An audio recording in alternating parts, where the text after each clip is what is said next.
Hai semuanya, apa kabar? Jumpa lagi dengan saya Pujianto. Pada video kali ini kita akan membahas dan melanjutkan tentang playlist kita yang membuat API Node.js dengan Express, terus kemudian TypeScript, database MySQL, dan SQLite. Oke, jadi pada video sebelumnya kita sudah mencoba membuat API user registrasi. Namun validasinya masih belum ada sama sekali ya. Jadi pada pembahasan sekarang kita akan coba untuk membuat input validation. Nah, terutama kita akan coba buat validasinya untuk input di registrasi. Nah, bagaimana caranya? Langsung kita ke videonya ya. Oke, kita sudah buka projectnya. Di terakhir kita sudah buat registrasi. Sekarang kita akan install library-nya terlebih dahulu. Saya zoom dulu. Mana nih? Oke. Kita akan coba pakai salah satu library itu namanya validator.js.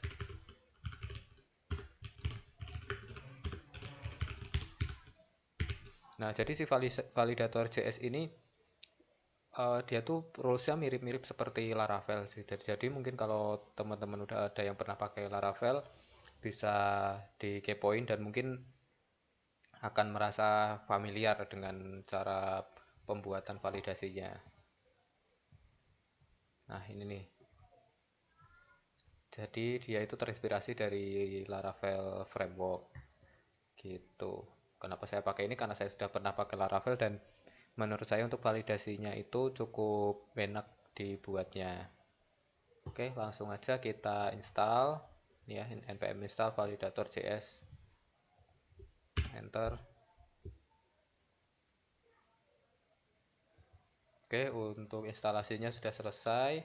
Sekarang kita akan eh, oke, ini ternyata saya udah siapin folder middleware. Terus kemudian masuk ke folder validation. Kalau belum ada bisa dibuat aja. Terus kita buat satu file namanya user validation ts. Oke, kita tutup dulu terminalnya. Sekarang setelah kita buat filenya, kita import validator from validator.js. Nah, ini kenapa ada error seperti biasa, karena pakai TypeScript kita harus install dulu si add types validator.js-nya. Tinggal kita copy, buka terminal lagi, lalu paste, install. Oke, setelah terinstall kita tunggu. Oke, errornya udah hilang. Sekarang kita import request, terus respon, sama satu lagi next function. Setelah itu kita import juga yang kita buat kemarin itu apa sih namanya, helper ini ya, bukan password, ini nih respon data helper, karena nanti kita juga butuh return respon data juga di sini. Kita import helper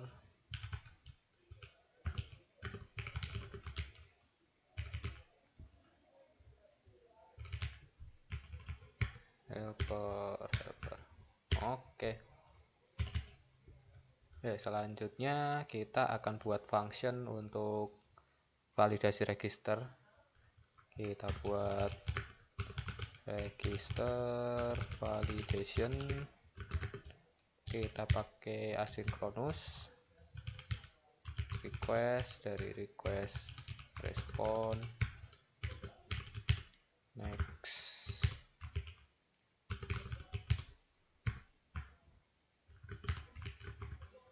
Nah, jadi apa fungsinya next function ini? Jadi kalau misal nih dia nanti lolos validasi, akan dilanjutkan ke proses selanjutnya. Jadi nanti flow-nya adalah seperti ini. Kita ke routes dulu.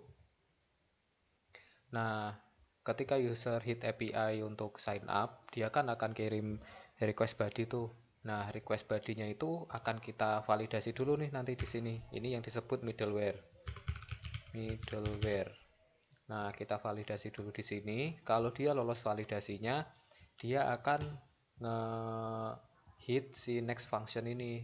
Nah, next functionnya itu akan melanjutkan lagi ke proses di belakangnya sini nih. Baru dia masuk ke create register itu. Jadi kalau misal dia nggak lolos di sini, dia akan kepotong di sini prosesnya. Jadi nggak akan melanjutkan ke create data di database. Nah, gitu. Simpelnya seperti itu. Oke, setelah kita buat register validationnya, kita akan coba ambil datanya dulu.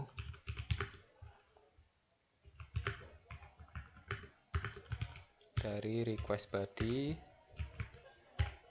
yang kita ambil itu adalah name, email, password, confirm password.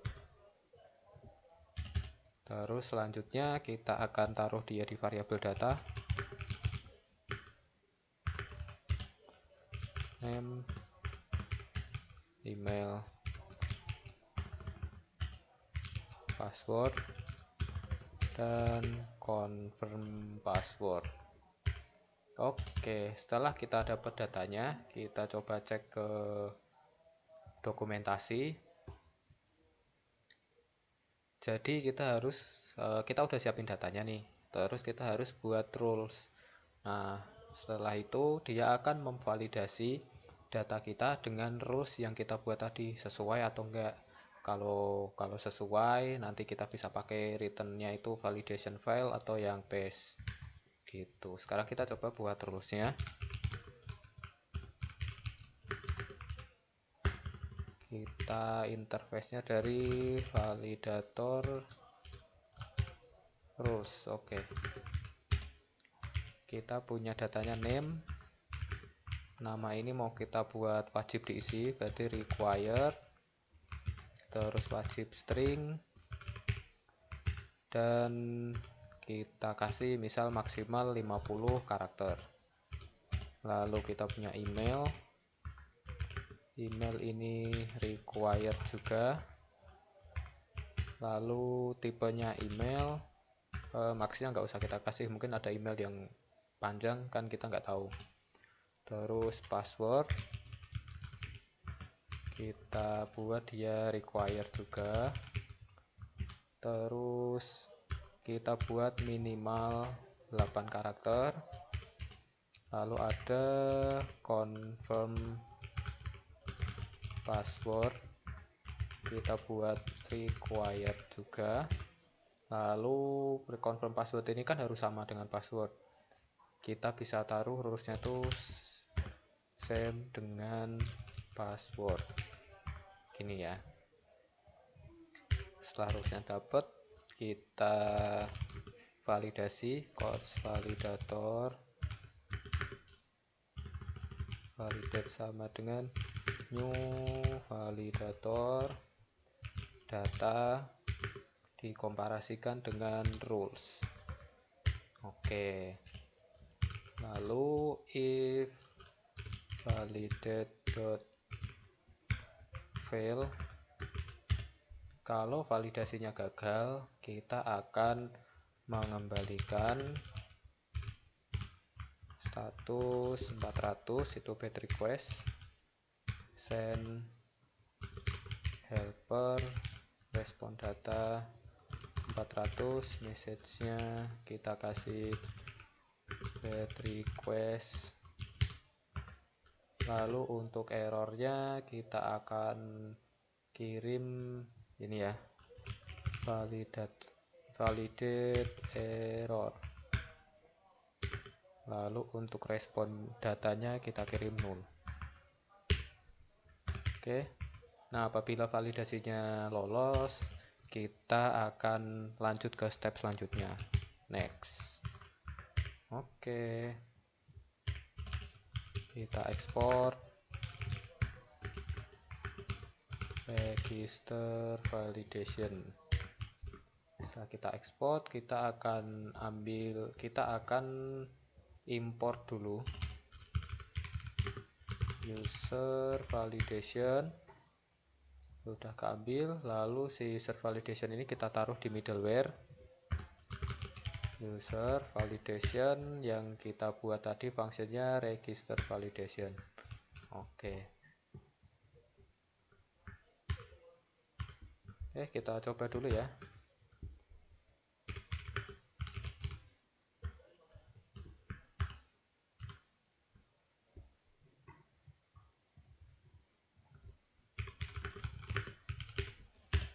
npm run dev. Sip, udah jalan. Kita sudah buka Postman, lalu kemarin kita udah simpen si register ini ya, jadi kita tinggal pakai lagi. Ini saya coba hilangin namanya, lalu kita kirim. Tadi udah jalan kan ya aplikasinya. Oke, sudah jalan, kita kirim.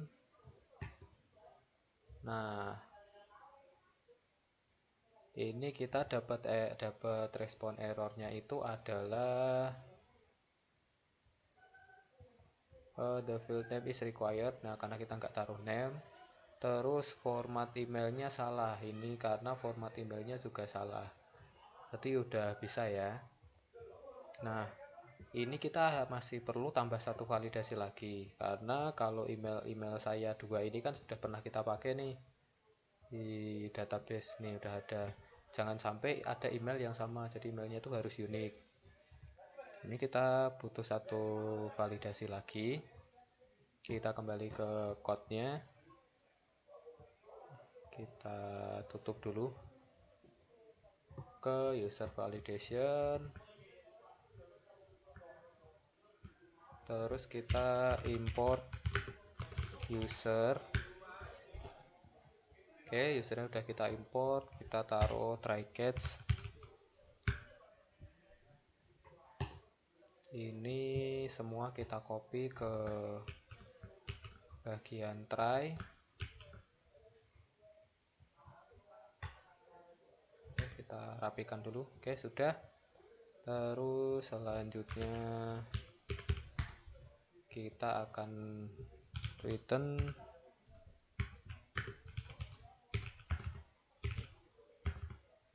status 500 send 500 string kosong error 0. Sorry, nggak gini dong. Kita panggil helper respon data dulu. Oke, sip. Nah, kalau nih dia sudah lolos dari validasi ini nih, kita butuh validasi satu lagi. Kita cek dulu emailnya. Kita panggil user find one aja ya, where email sama dengan email dari ini nih, dari email ya, data email. Nah, kalau usernya ada, kita return 400 juga, send helper respon data 400 get request. Kita coba langsung taruh aja email sudah digunakan.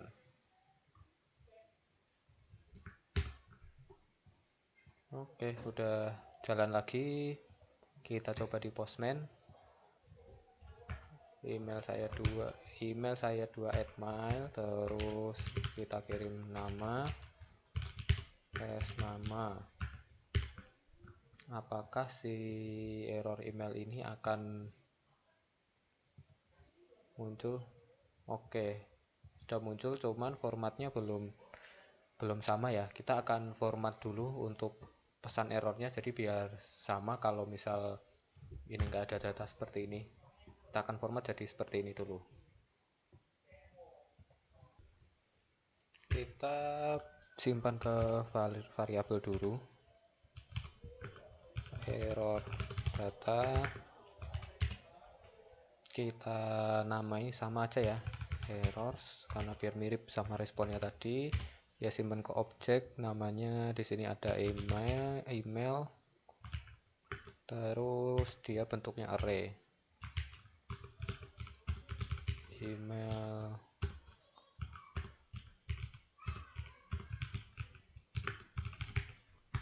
Oke, kita coba kayak gini. Terus email use-nya ini kita ganti pakai variabel error data. Sip. Oke, kita coba ke Postman.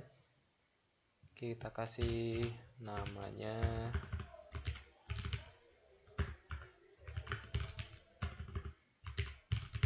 nama 2. Emailnya formatnya udah benar, email saya udah ada di database. Coba kita pakai untuk registrasi. Oke, sip, udah sesuai format errornya. Sekarang kita akan coba ganti. Apakah sukses registrasinya? Oke, udah bisa. Sip ya, si email saya 3 sudah masuk ke database. Oke, jadi seperti itu tadi cara untuk memvalidasi input. Mungkin apabila ada salah dalam penyampaian atau penjelasan yang kurang berkenan, saya mohon maaf. Jangan lupa untuk like jika suka dengan videonya, jangan lupa komen juga, dan subscribe apabila channel ini bermanfaat.